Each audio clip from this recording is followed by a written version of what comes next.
Assalamualaikum warahmatullahi taala wabarakatuh. Salam bahagia, salam pencerahan pada teman-teman yang berkesempatan bersama dengan saya pada malam ini. Apa khabar saudara? Doa saya anda sihat ya. Saudara Anwar Jubin, anda adalah orang pertama muncul pada malam ini. Begitu juga dengan saudara Zamari Elsie,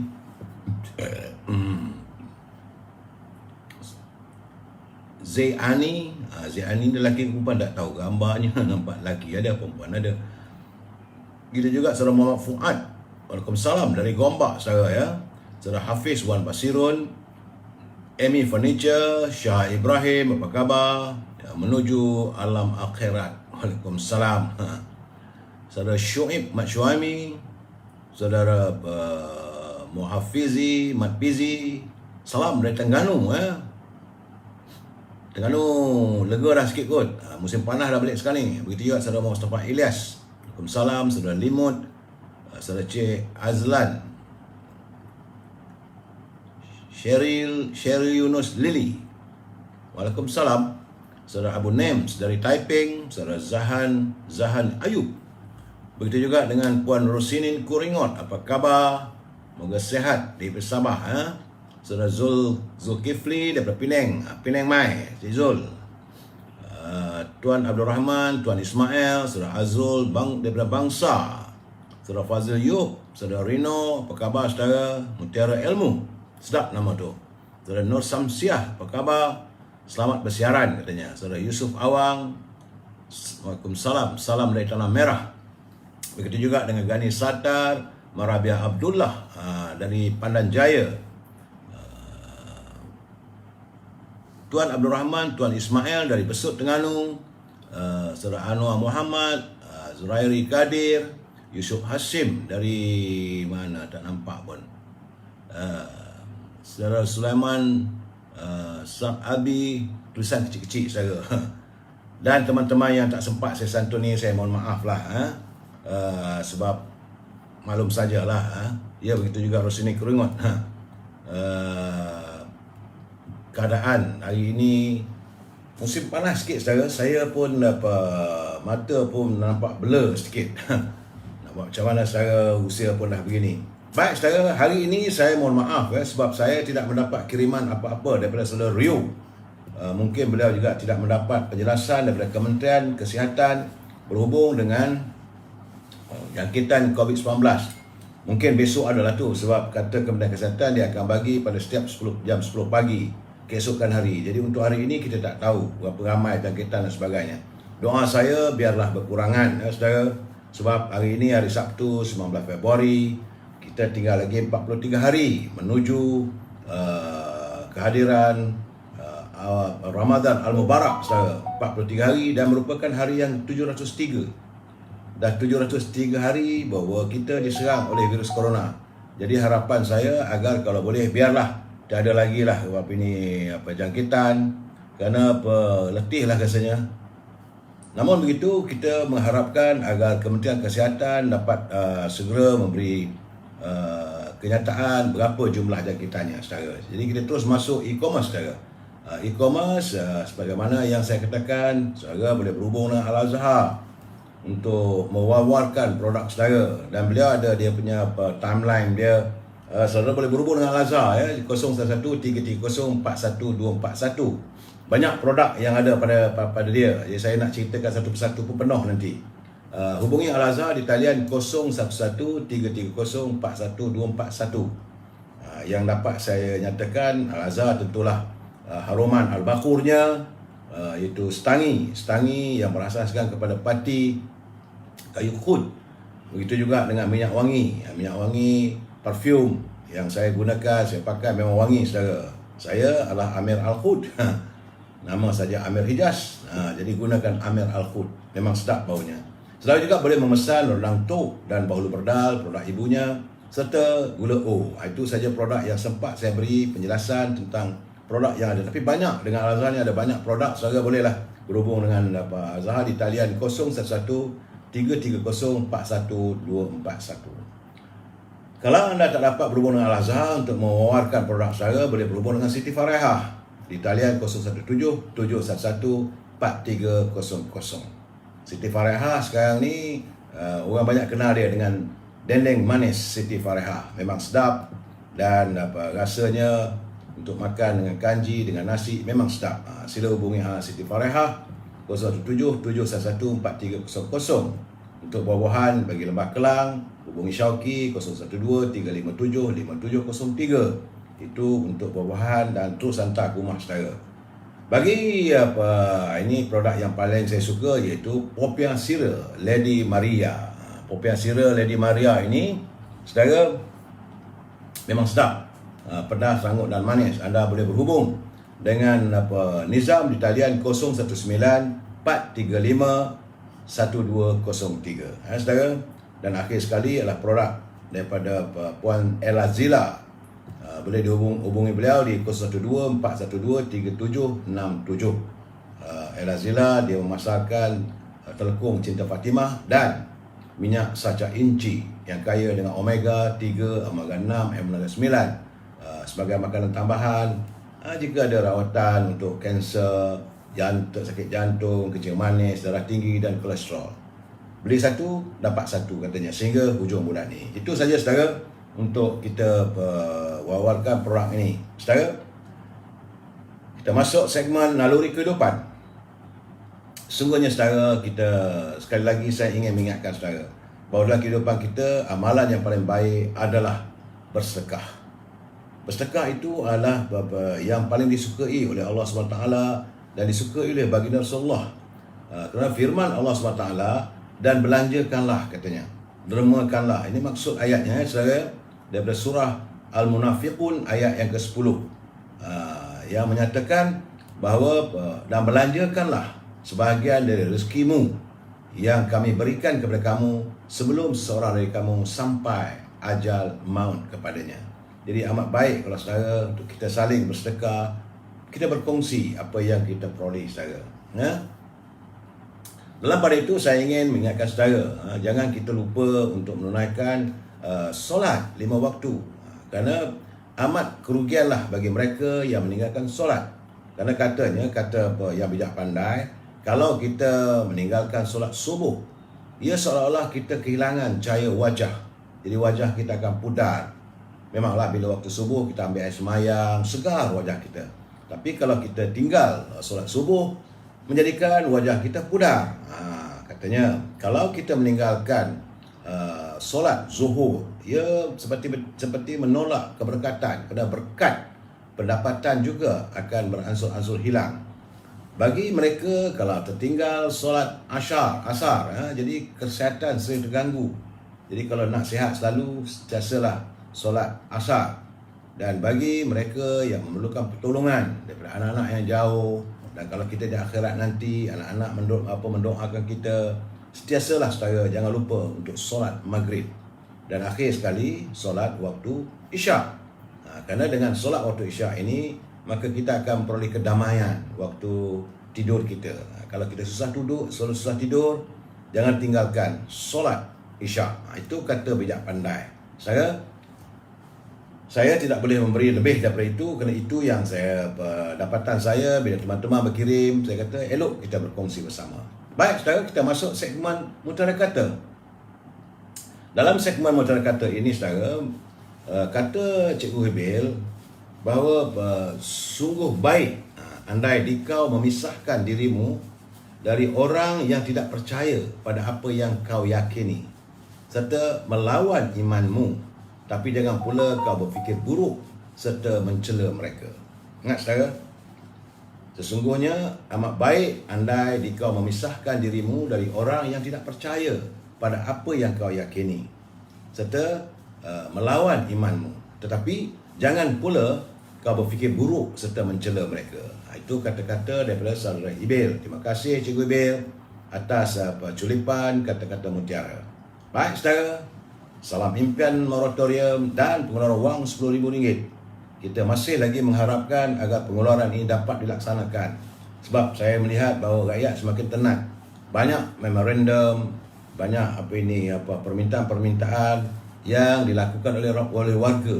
Bukan hanya kepada pimpinan UMNO, bagi juga pada pimpinan PBM, dan siapa saja yang mereka temui, mereka memberi, supaya siapa saja yang boleh dapat menghantar agar Yang Amat Berhormat Perdana Menteri, Yang Berhormat Menteri Kewangan, mereka yang berada di anyun kuasa itu prihatinlah dengan masalah yang dialami oleh warga untuk mendapatkan tuntutan wang RM10,000 daripada kumpulan wang simpan pekerja, saudara. Dan saya ingin berpesan kepada pimpinan negara, ingat, janganlah kita berbelanja tanpa had, kerana kalau kita berbelanja tanpa had, maka negara akan muflis. Ya, saudara. Baik, tajuk perbincangan kita malam ini adalah angin selatan kian menderu. Apa yang saya maksudkan dengan angin selatan kian menderu?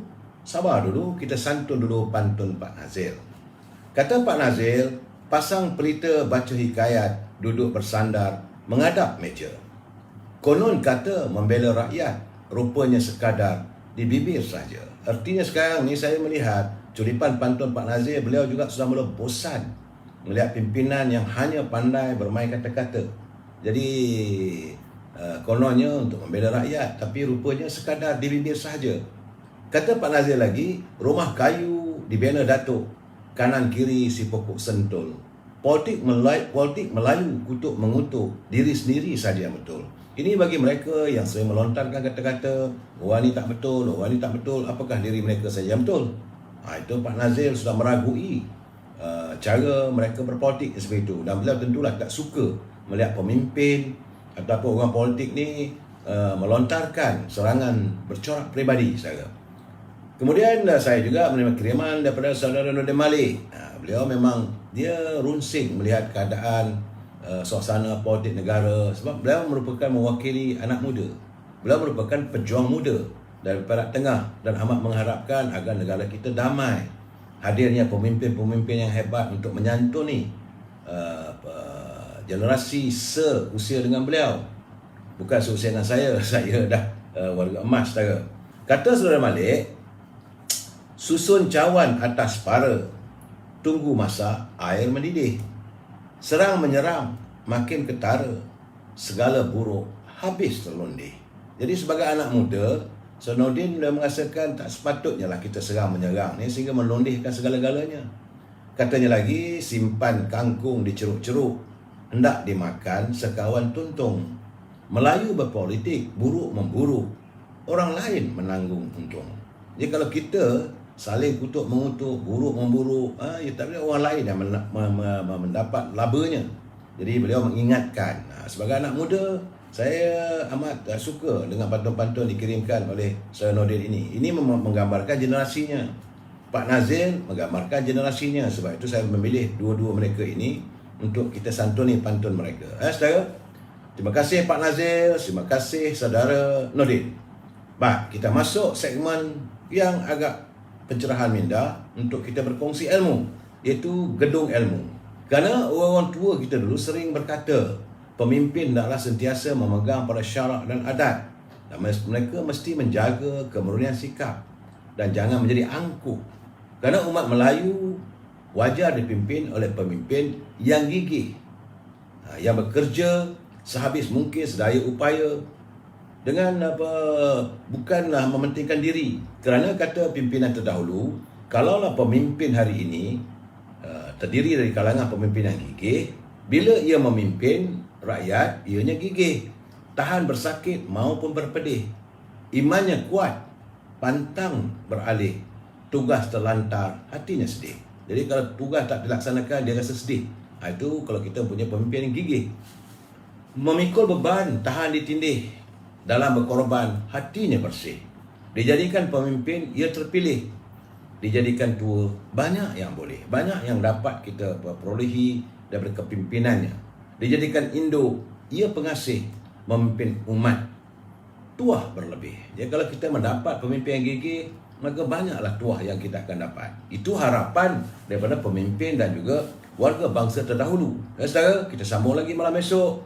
Saya ucapkan terima kasih kepada Tan Sri Johan Jaafar atas kiriman bukunya yang kita jadikan culipan sahabat malam untuk kita menghayati setiap isu demi isu. Baik saudara, sebelum saya meneruskan pencerahan ini, seperti biasa saya harus mengingatkan teman-teman, bagi mereka yang menyunting semula live saya ini dan dimasukkan dalam channel, sebarang channel lah, channel YouTube ke, channel Instagram ke, dan apa-apa channel saja sekalipun, maka semua itu adalah tanggungjawab anda. Saya tidak bertanggungjawab atas sebarang suntingan mahupun sebarang komen yang anda lontarkan dalam ruangan ini, sebab saya tidak berkemampuan untuk memantau kesemua komen-komen dan suntingan yang anda lakukan.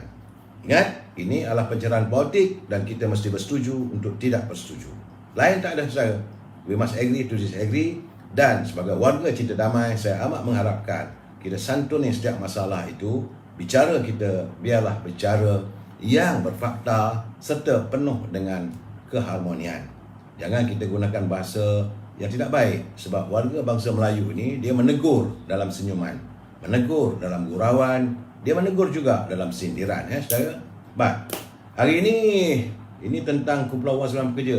Sekali lagi, Presiden UMNO Datuk Seri Ahmad Zahid Hamidi meluahkan kenyataan bahawa beliau telah didatangi oleh seorang lelaki yang berdepan dengan beban keuangan dan amat mengharapkan pengeluaran daripada kumpulan wang sebenar pekerja KWSP. Katanya beliau kecewa apabila berterusan mendengar rintihan rakyat yang berharap supaya mereka dibenarkan membuat pengeluaran terakhir wang daripada KWSP masih tidak tuntas, tidak dapat terjadi. Katanya baru ini dia kata dia datangi seorang lelaki semasa makan di sebuah restoran di Johor, dan dalam nada penuh sebab pakcik itu berkata, pada saya yang dia amat perlukan adalah pengeluaran wang KWSP RM10,000 kerana masih belum dapat pekerjaan yang stabil sejak beliau mengalami kehilangan pekerjaan. Lelaki itu menyatakan dia amat memerlukan wang tersebut untuk menampung perbelanjaan anak-anaknya di universiti. Jadi dia merayu pada Datuk Zahid, merayu pada UMNO dan Barisan Nasional supaya terus memperjuangkan pengeluaran terakhir wang KWSP RM10,000 secara one off. Jadi yang boleh beliau nyatakanlah insya-Allah dan berdoalah semoga dipermudahkan segala usaha itu. Selaku pengurusi Barisan Nasional, dia maklumkan bahawa dalam mesyuarat Majlis Tinggi UMNO, Ketua Pemuda Datuk Dr. Ashraf Wajidi sekali lagi membentangkan berkenaan soalan tersebut. Bukan tidak dibincangkan, Majlis Tinggi membincangkan. Setiap kali mesyuarat Majlis Tinggi, Ketua Pemuda akan mengutarakan perkara ini. Dan waktu Majlis Tinggi itu tentulah naib presiden hadir. Naib presiden adalah Perdana Menteri. Jadi beliau maklumkan bahawa semua mereka yang melalui banyak masalah soal kewangan ini amat mengharapkan agar pengeluaran wang daripada KWSP ini dapat terlaksana. Bagi mereka tidak memerlukan bukan saja sekadar memohon, tapi merayu agar pengeluaran ini dapat dilaksanakan. Kita amat mengharapkan saudara.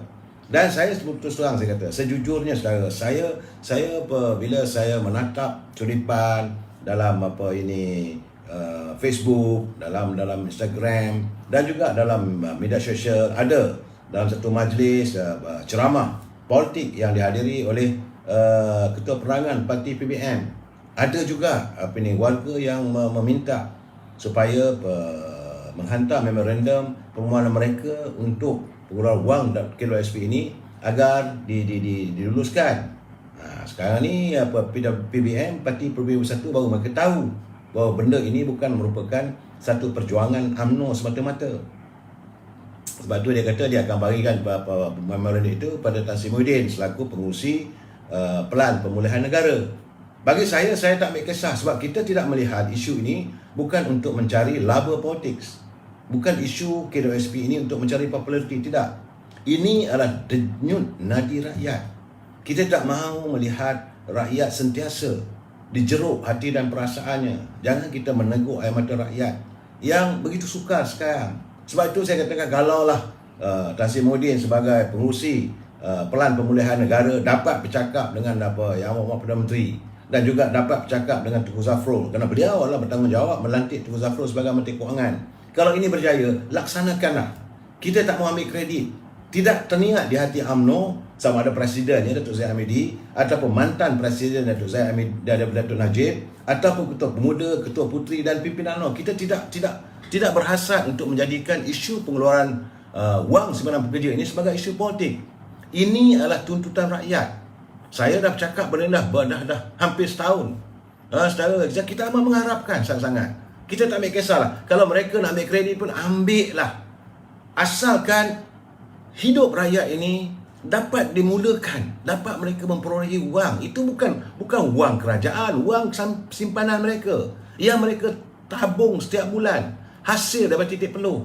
Tolonglah, prihatinlah. Saya amat mengharapkan. Sebab itu bila orang mengatakan isu ini sebagai isu politik, saya menafikan sama sekali. Ini tuntutan rakyat. Saya menerima saban malam, kadang-kadang tak sanggup melihat kisah-kisah yang mereka tulis tentang keperitan yang dialami oleh rakyat.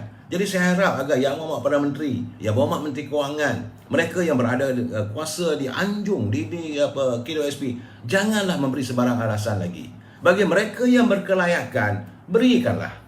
Apa masalah lagi? Kalau betul-betul tak dapat, nyatakan. Ini masalahnya sayang saya. Jadi saya amat mengharapkan. Tak tahu lagi nak cakap apa sebab saya amat prihatin. Saya dapat melihat, saya membaca banyak kiriman-kiriman, nota-nota daripada teman-teman, pelayar-pelayar yang amat mengharapkan. Saya dapat menyelami hati dan perasaan mereka yang hidup dijeruk dalam kehidupan yang begitu sukar. Bukan kehendak mereka. Betul, ini adalah tragedi, kesan daripada bencana daripada COVID-19 yang melanda negara kita sejak 2 tahun dulu. Ditambah lagi apabila berlakunya bencana banjir, bertambah teruk lagi. Dan ini bukan laungan permintaan bagi mereka yang tidak mempunyai, yang tidak berkelayakan. Mereka tak pernah mengatakan saya punya wang dalam KWSP cuma tinggal 2,000. Tak ada, tak pernah saya terima pun. Bagi mereka yang tak ada dalam pinjaman dalam simpanan KWSP, mereka tak pernah minta. Tapi kebanyakannya mereka yang berkelayakan, yang punya simpanan 100,000, yang ada kenyataan dalam simpanan mereka lebih daripada 50,000. Apa salahnya bagi mereka 10% untuk mereka memulakan kehidupan? Ya, saya haraplah agar isu kumpulan wang simpanan pekerja ini dapat terlaksana secara tuntas. Janganlah ini dilanjutkan, ataupun dalam bahasa Inggeris dia panggil drag, keep on dragging. Rakyat nak hidup. Itu masalahnya sekarang ni. Saya amat berharaplah jangan kita bermain dengan kehidupan rakyat secara. Baik. Usai tentang isu pengeluaran wang simpanan ni, saya mendengar juga kenyataan mantan Perdana Menteri Tan Sri Muhyiddin Yassin. Tiba-tiba dia mengatakan bahawa dia nanti nak bincang dengan Tengku Zafrul akan mendedahkan tentang kedudukan kewangan negara. Saya bila dengar begitu saya terkejut. Apakah dibolehkan? Apakah beliau boleh menceritakan secara umum rahsia kerajaan? Apakah kalau menggambarkan bahawa kedudukan ekonomi yang teruk ini kita akan mampu menarik pelabur? Ini gambaran saya. Jadi saya tak tahulah sebab itu penganalisa politik Dr. Azmi Hassan dia menyifatkan bahawa kenyataan Presiden PBM itu yang kononnya mahu mendedahkan kedudukan kewangan negara tidak lebih daripada strategi politiknya, seolah untuk menekan Perdana Menteri Datuk Seri Ismail Sabri menjelang pilihan raya negeri Johor. Jadi motif utamanya adalah untuk menggambarkan kelemahan Yang Berhormat Perdana Menteri mengurus negara, walaupun beliau sendiri dilantik sebagai menteri bertaraf menteri sebagai pengerusi pelan pemulihan negara. Jadi bila lontar kenyataan begitu, bagi saya ini cerita orang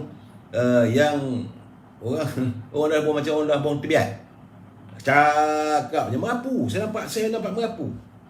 Jadi dia kata Dr. Azmi, dia kata dia pendapat Muhyiddin sengaja berkata demikian tapi tak akan ada kebocoran susulannya kerana dia akan meletakkan negara dalam keadaan bahaya dari perspektif pelaburan asing. Takkan tak tahu sangat, takkan parah sangat benda begini. Jadi soalnya kamu nak dedah lah, kita tak ada masalah. Rakyat pun ambil tahu juga. Cuma kita nak tahu apa kamu buat dengan duit 600 bilion. Ke mana perginya? Kita nak tahu. Eloklah tu kalau kita nak dedah. Jangan main sedap cakap saja. Sebab itu saya gelak juga bila malam tu bila dia kata poh dah UMNO ni. Poh, hebat sangat. Tapi dia tak sedar. Saya rasa kalau dia dengar waktu dia melafazkan kata-kata podah itu, itu dah saya ingat dalam 3 malam dulu. Kalau dia tahu bahawa ketua cawangan Parti Perubatan Bersatu cawangan Tasik di Pasir Gudang keluar daripada parti. Saya ingat dia pun duduk. Bahawa sejumlah 343 ahli daripada PBM itu menyertai UMNO. Ini mengejutkan kerana saya rasa kalau dia tak tahu waktu tu, ingat dia tergolek dog lah. Duk kata podah UMNO, tiba-tiba ketua cawangan partinya Itu Cik Makno Hamzah dari cawangan Tasik, Johor Bahru mengumumkan keluar bersama dengan 64 orang ahli jawatan kuasa bersatu, meliputi pemudanya, wanitanya, 64 orang keluar dari cawangan tersebut. Saya rasa ini itulah melumpuhkan cawangan tersebut. Jadi siapa yang bodoh sebenarnya? Sebab tu saya kata janganlah orang kata melontarkan kenyataan-kenyataan yang tak menentu.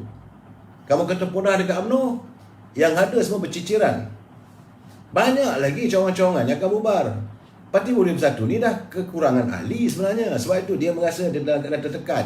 Sebab tu cakap dia pun, saya kata macam orang zaman saya kecil-kecil dulu, orang mabuk todi ya, cakap tak menentu. Dan sebenarnya macam kata saudara Datuk Razlan adalah ahli Majlis Tinggi UMNO, dan dia pun menyanggah sekarang ni. Sebab dia kata bahawa Tan Sri Muhyiddin dikatakan pernah berjanji, dia sendiri berjanji bahawa akan berusaha untuk melepaskan Presiden UMNO Datuk Zahid Hamidi daripada kes mahkamah sekiranya Presiden UMNO itu terus menyokong beliau sebagai Perdana Menteri. Itu kenyataan, dan beliau boleh ambil tindakan mahkamah kalau benda tak betul. Kerana sebagai ahli Majlis Tinggi UMNO, Datuk Razlan tentulah bertanggungjawab atas setiap kenyataannya.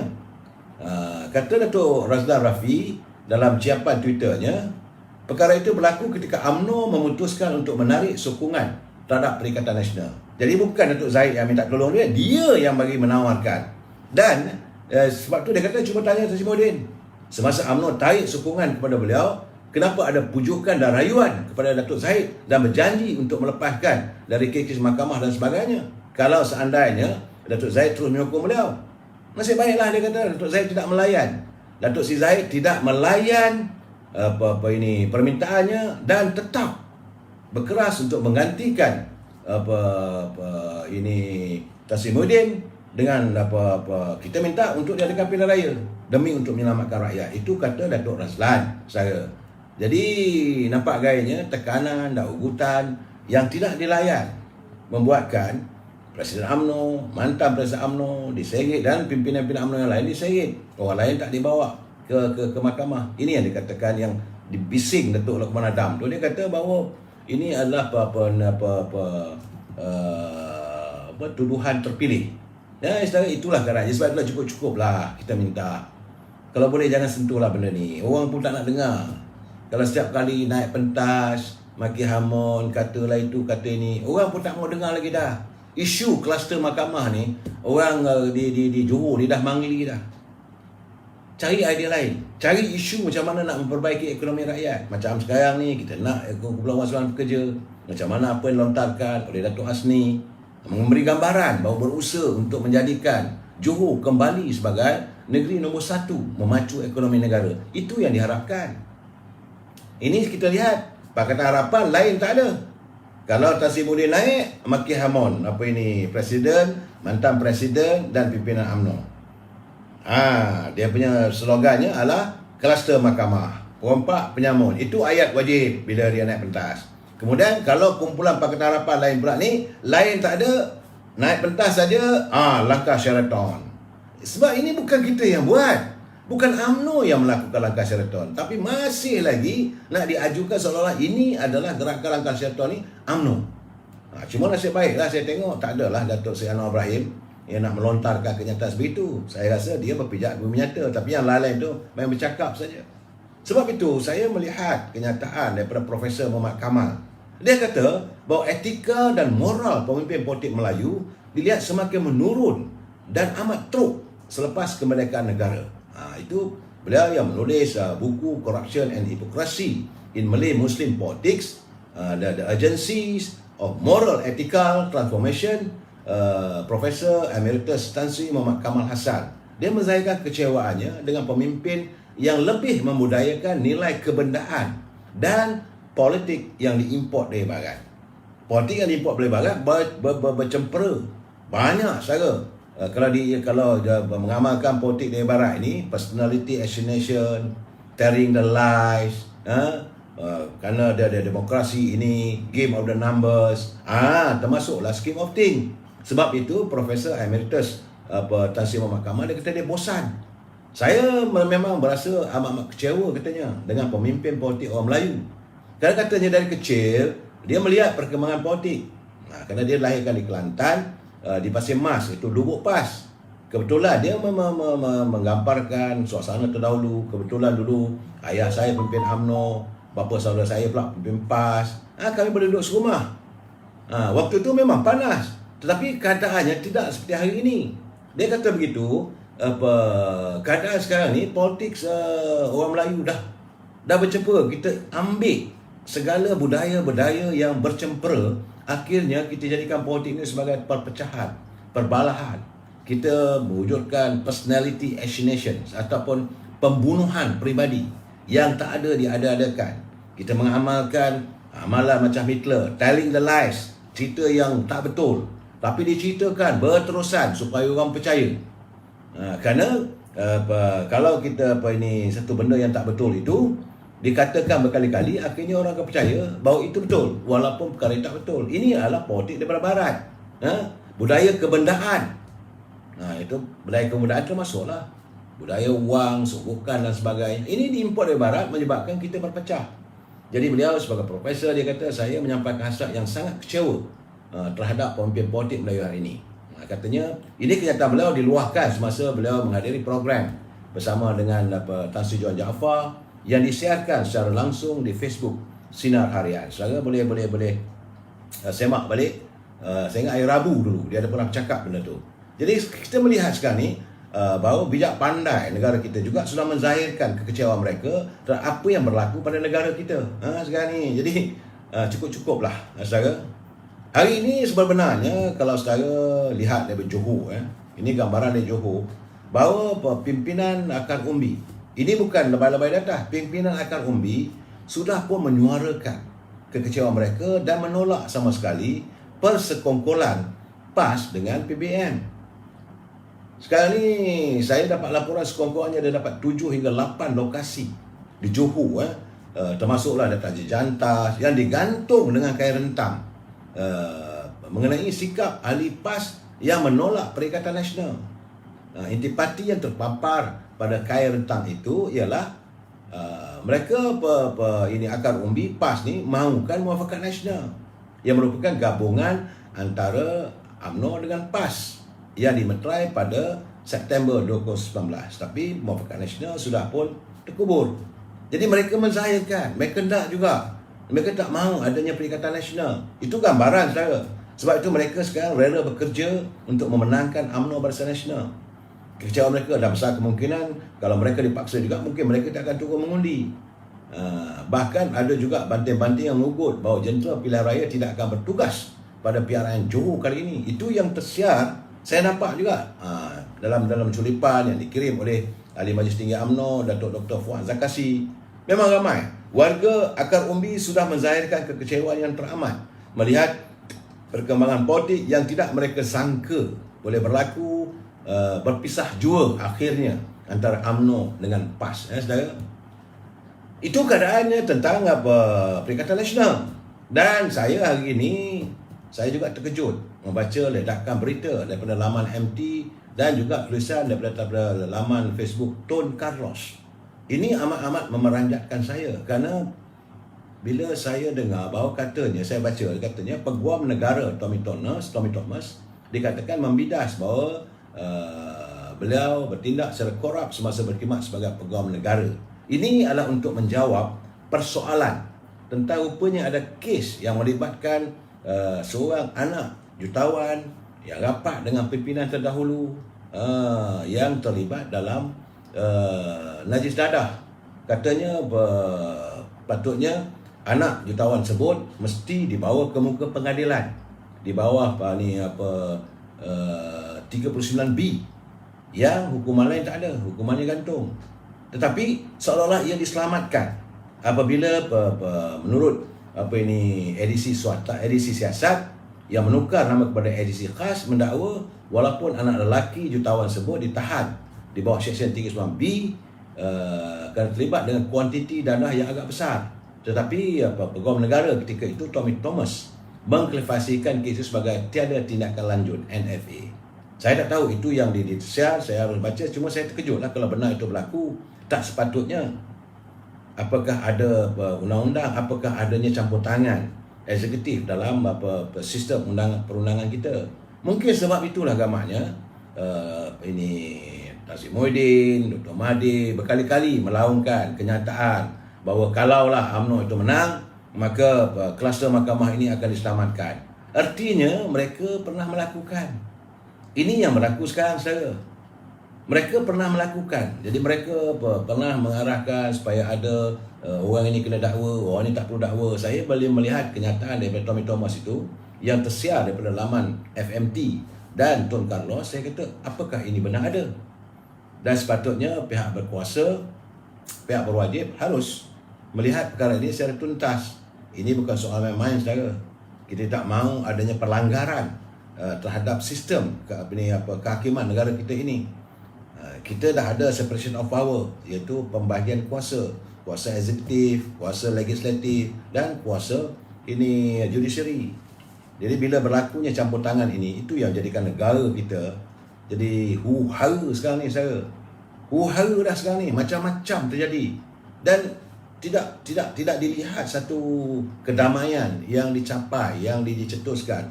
Era satu ketika dahulu waktu negara ini mencapai kemerdekaan dan meneruskan dengan dasar ekonomi baru, cetusan idea Tun Razak diteruskan oleh Tun Sin On. Selepas itu mulalah bertagabu keadaannya. Ini saya bimbang kalau ini berteruskan, saudara. Saya amat mengharapkan agar apa yang dinyatakan oleh Tommy Thomas dalam kenyataan tersebut yang tersiar dalam laman media sosial ini harus dijadikan satu persoalan yang mesti ditangani secara tuntas. Kita tak mahu sebagai warga kita damai, kita tak mahu melihat adanya campur tangan dalam sistem penghakiman di negara kita ini, saudara. Saya juga menerima kiriman daripada Suruhanjaya Pilihan Raya. Rupanya di Johor jumlah pengundi adalah 2,597,742 orang. Ini segala informasi, saudara.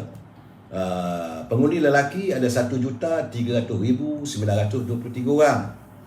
Wanita 1,296,819 orang. Pengundi biasa ada 2,574,835 orang. Inilah yang sedang dikejar untuk dicari supaya dapat mengundi siapa yang dari kalangan ahli politik. Pengundi awal daripada anggota tentera, anggota polis dan isterinya adalah 11,000. Terdapat 11,576. Ini undi daripada pasukan polis, anggota polis yang mengundi awal bersama dengan isteri mereka. Bagi pengundi awal tentera adalah 10,955. Ini yang ada di kem-kem askar dan sebagainya. Pengundi yang undi pos cuma ada 376. Jadi jumlahnya 2,597,742. Itu dari segi pengundi, saja. Dan sekarang ni yang heboh-heboh sangat ni, yang dia kata parti muda kata dia mempunyai pengundi yang ramai dan sebagainya. Rupanya bagi pengundi muda yang berusia 18 hingga 20 tahun, jumlah mereka cuma ada 173,177 orang saja. Bukan satu daerah, saudara. Di seluruh negeri Johor, iaitu 6.67% saja. Sebab itu saya dah cakap berkali-kali bahawa muda jangan rasa lemak. Cuma pengundi usia 18 hingga 20 tahun cuma 173,177 orang saja. Itu 6.67%. Bagi yang berusia 21 tahun ke atas, tapi kerana sekarang ini diadakan undian automatik, jadi mereka tak mendaftar pun terus dimasukkan juga sebagai pengundi. Iaitu bagi mereka yang berusia 21 tahun hingga 29 tahun, terdapat lebih kurang 21.66%, iaitu berjumlahnya 567,768 orang. Besar. Bukan anak muda saya ni, walaupun usia 30 tahun anak muda lah, tapi bukan kumpulan yang dikatakan 18 tahun ke atas ni. Ini yang masuk mengundi, yang didaftarkan secara otomatis. Kemudian ini keseluruhan, saudara, ya. Bagi mereka yang berusia 30 tahun hingga 39 tahun, terdapat lebih kurang 21.59%, iaitu 560,744 orang. Seluruh negeri Johor. Yang berusia 40 tahun hingga 49 tahun, terdapat sejumlah 453,732 orang, iaitu 17.47%. 50 tahun hingga 59 tahun 379,692 orang, iaitu 14%.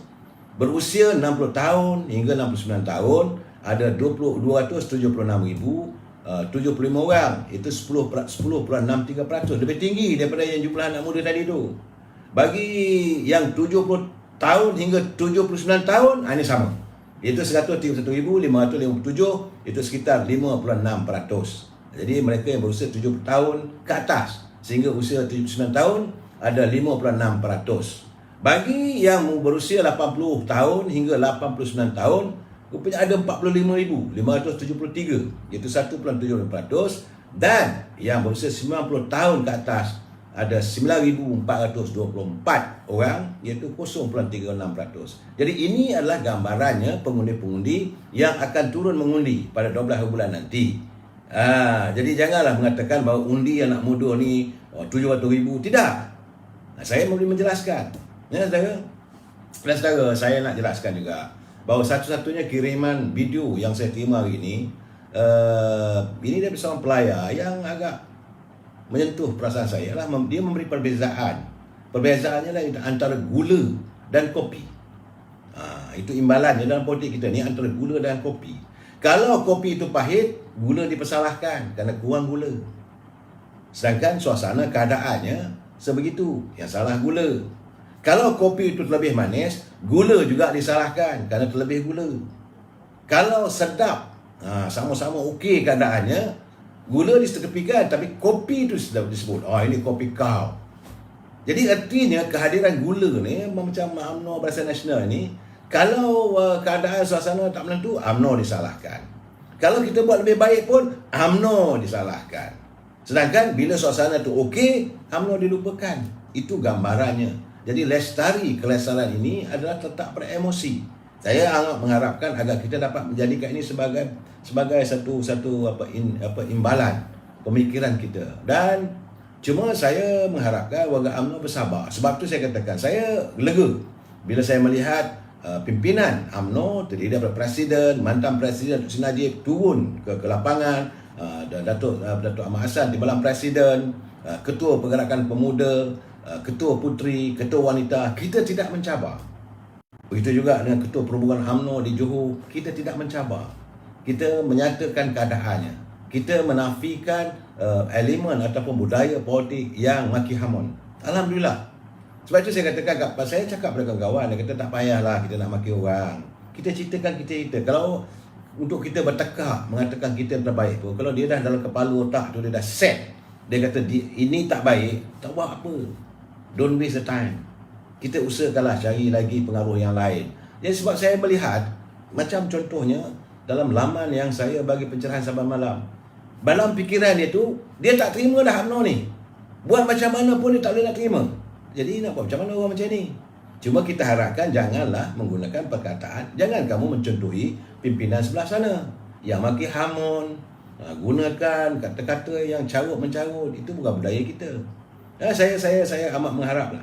Dan menurut ini yang dapatan saya, menurut kajian yang dibuat oleh sebuah akhbar berbahasa Cina, Tionghoa di Johor hari ini, kedudukannya bahawa cuma 2%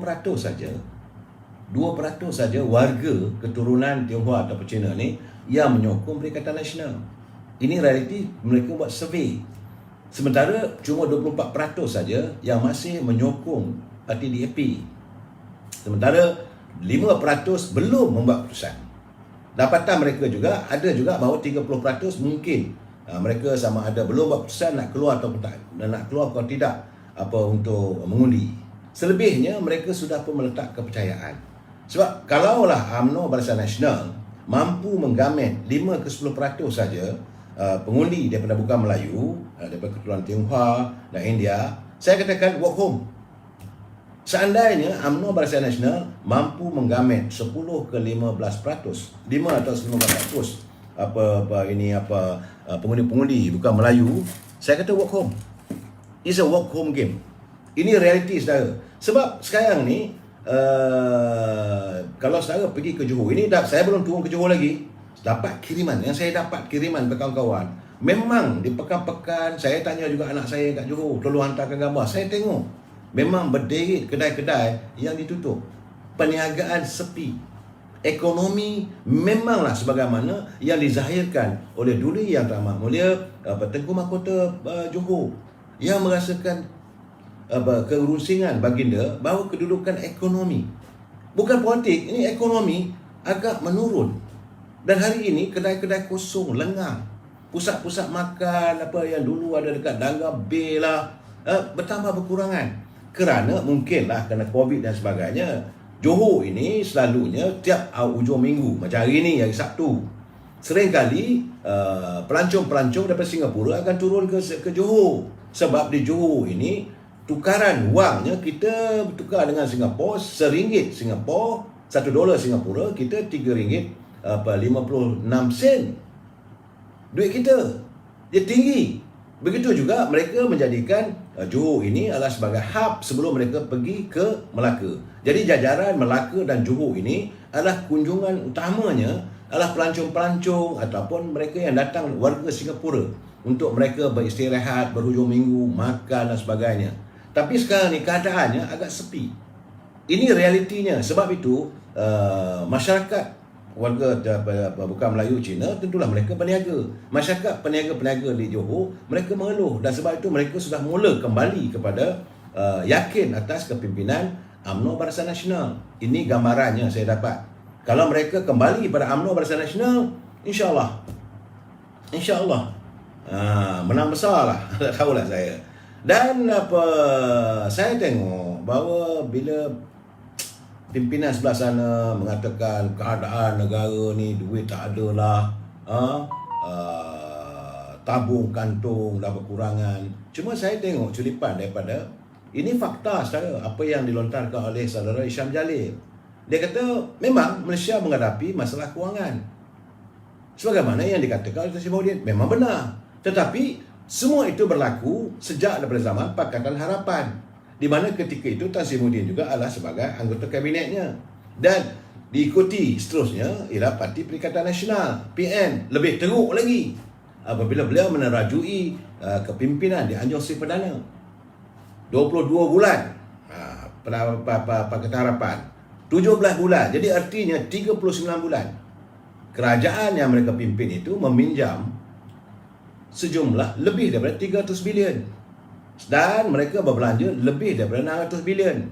Ini yang bila dikatakan negara tak cukup wang dan sebagainya, memang betul lah, fakta lah, sebab mereka yang melakukan. Dan ini tak berlaku era keadaan kita UMNO Barisan Nasional memimpin.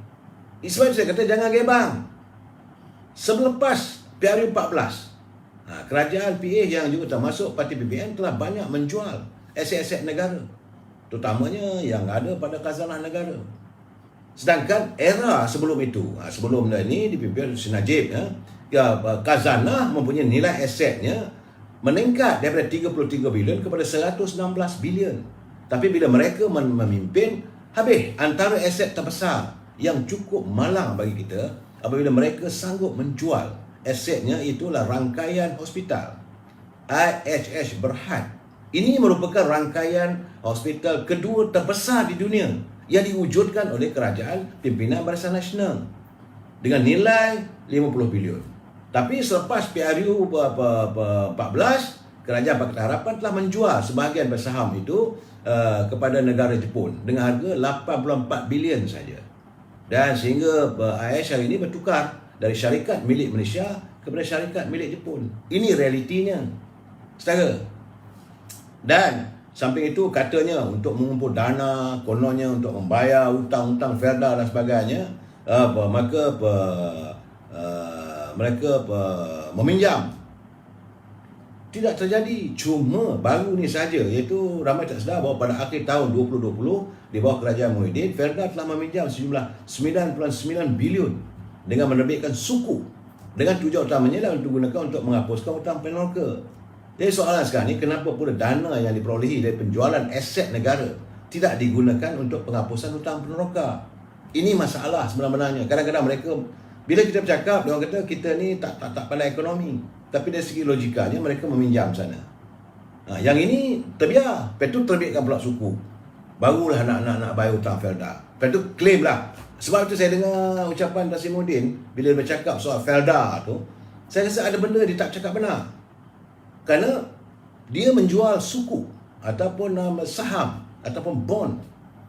Ini untuk melupuskan hutang Felda. Tetapi ini berterusan. Warga Felda akan berhutang lagi. Jadi ertinya seolah kan gagal korek lubang, tutup lubang. Itu yang mereka lakukan. Tidak ada perancangan untuk menambah aset negara, untuk menjana ekonomi negara. Malahan dijual. Ini masalah, saudara. Dan paling bahaya sekarang, saudara. Ini yang saya katakan, angin dari selatan sudah pun datang. Iaitu, saudara,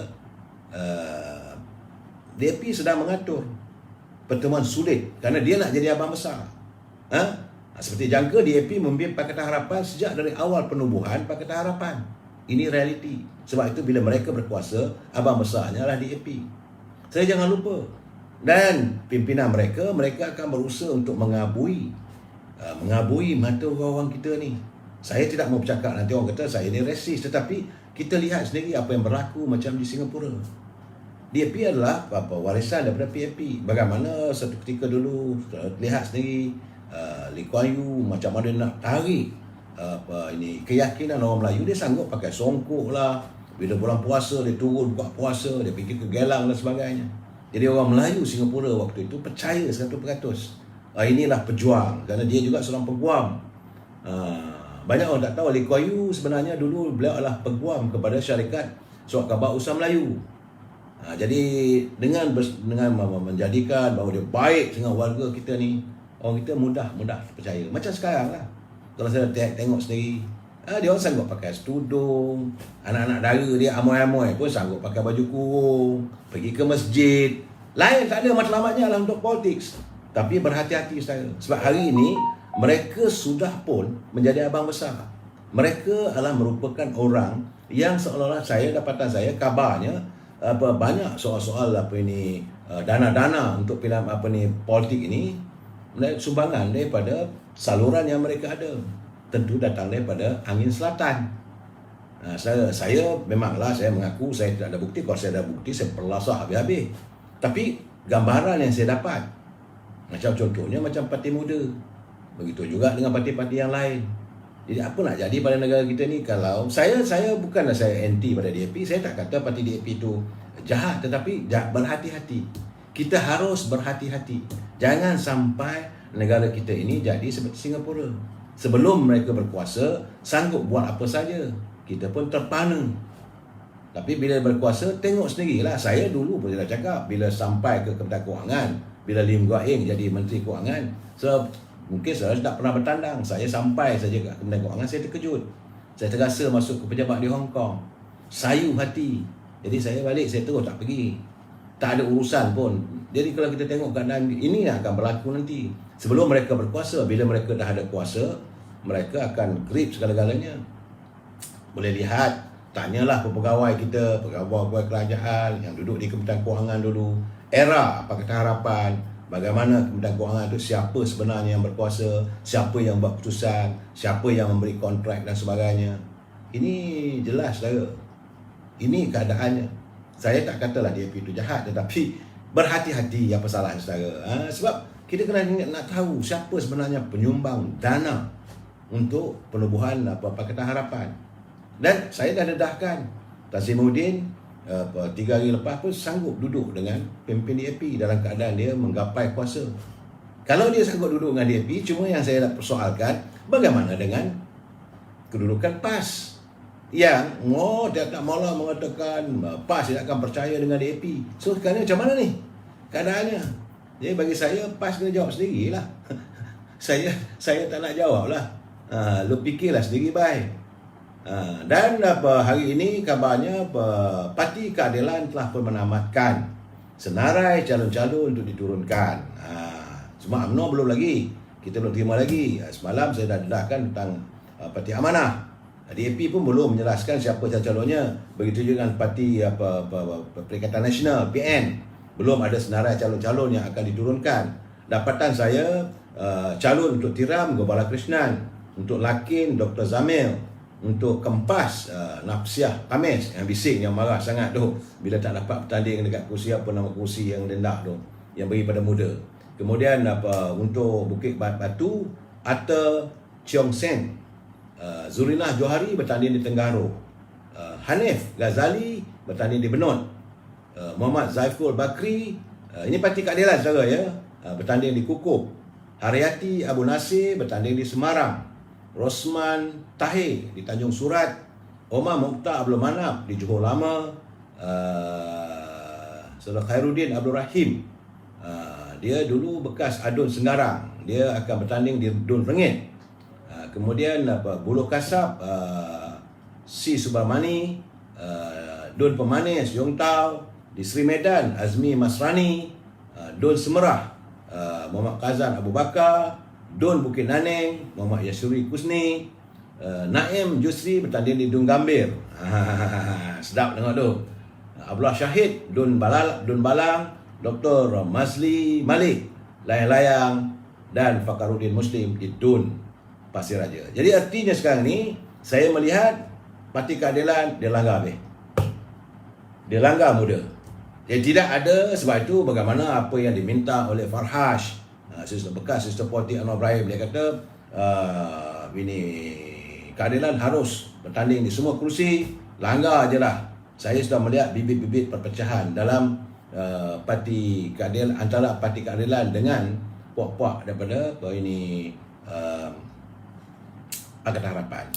Cuma sebelum ini saya nak cerita sikit. Saya terganggu saudara, sebab akhir-akhir ini kita lihat banyak sangat isu-isu yang dimainkan yang agak betul rasis. Sebab kita ni warga cinta damai. Islam tidak menuntut umatnya untuk melakukan zalim sama umatnya. Jadi bila apa digambarkan yang berlaku di India, sekarang ni di India ni memanglah kita lihat, kita tak tahu apa masalah sebenarnya, tapi kalau kita tengok daripada laman media sosial ni, kadang-kadang kita boleh terperangkap untuk beremosi. Saya harap saudara sabar, bertenang ya. Kerana keadaan ini sebenarnya tidak baik untuk negara kita. Apa yang berlaku di negara tersebut, kita cuma boleh mengantar memorandum, protes dan sebagainya kepada kerajaan mereka. Jangan kita campur masalah rumah tangga mereka. Saya haraplah warga kita ni bertenang, biarlah ditangani oleh Kementerian Luar. Sebab mungkin orang tak tahu, saya sekadar nak menjelaskan, sebenarnya India ni dulu diperintah oleh pemimpin Muslim beratus tahun lamanya. Kalau kita tengok daripada Empire Gori kepada Empire sekarang ni Narendra Modi, sewaktu zaman Gori Empire pada tahun 1193, ia dipimpin oleh Muhammad Gori. Kemudian tahun 1206 Qutbuddin Aibak, Islam saudara. Kemudian 1236 Rakinuddin Feroz Shah, 1236 Razia Sultan. Ya, kalau kita tengok ada filem-filem yang dia buat Razia Sultan. Kemudian tahun 1240 Muzaddin Bahram Shah, tahun 1242 Aldin Masud, 1246 Nasiruddin Mahmud, 1266 Ghiyasyuddin Balbin. Kemudian tahun 1287 Kabadan, tahun 1290 Samsuddin Kamil. Dan itu berakhirlah Empire Gauri selama 97 tahun, daripada 1193 hingga 1290. Kemudian naik pula Empire yang baru yang memerintah India, iaitu Khalji Empire. Empire ini juga Islam saya, iaitu tahun 1290 Jalaluddin Feroz Khilji. Kemudian tahun 1292 Alauddin Khilji. 1316 Shahbuddin Omar Shah. Tahun 1316 Qutbuddin Mubarak Shah. 1320 Nasiruddin Quruz Shah. Habis Empire Khalji selama 30 tahun, daripada 1290 hingga 1320. Kemudian naik pula Empire baru, pemimpin baru di India, seluruh India waktu itu dipanggil sebagai Tughlaq Empire. Dipimpin juga oleh pemimpin Islam, iaitu Ghiyasyuddin Tughlaq. Kemudian 1325 Muhammad Ibni Tughlaq. Tahun 1351 Feroz Shah. Tahun 1388 Ghiyasyuddin Tughlaq. 1389 Abu Bakar Shah. 1389 Muhammad Tughlaq. 1394 Nasruddin Shah. 1395 Nusrat Shah. 1399 Nasiruddin Muhammad Shah. Ini sampai 1413. Berakhirnya Empire Tughlaq yang pemimpin Islam, saudara. Kemudian naik pula Empire yang baru itu Said, juga Islam. Itu pada tahun 1414 Pampan. Kemudian 1421 Muizzuddin Mubarak Shah. 1434 Muhammad Shah. Tahun 1445 Alam Shah. Akhir Said ni kerajaan kingdom ataupun empire Said. Kemudian naik pula Lodhi Empire. Lodhi Empire ni 1451 Bahlul Lodhi, 1489 Lodhi, tahun 1517 Abraham Lodhi, habis sehingga 1517. Kemudian naik balik Mughal Empire. Empire Mughal ini juga Islam, saudara, iaitu tahun 1526 Zahiruddin Babar, 1530 Humayun, habis. Kemudian naik Surian Empire. Ini Empire Surian ni yang begitu besar waktu itu. Pada 1539 Sher Shah Suri. Kemudian 1545 Islam Shah Suri. 1552 Mahmud Shah Suri. 1553 Abraham Suri. Kemudian 1554 Pervez Shah Suri. 1554 Mubarak Khan. Habis Empire Surian. Kemudian naik lagi Mughal Empire, naik sebalik lagi itu Humayun, Jalaluddin Akbar, Jahangir Shah, Shah Jahan. Ini 1628. Shah Jahan ini yang buat ini Taj Mahal tu, saudara. Kemudian naik pula Empire ini pemimpin bernama Aurangzeb. Kemudian Shah Alam, kemudian Bahadur Shah.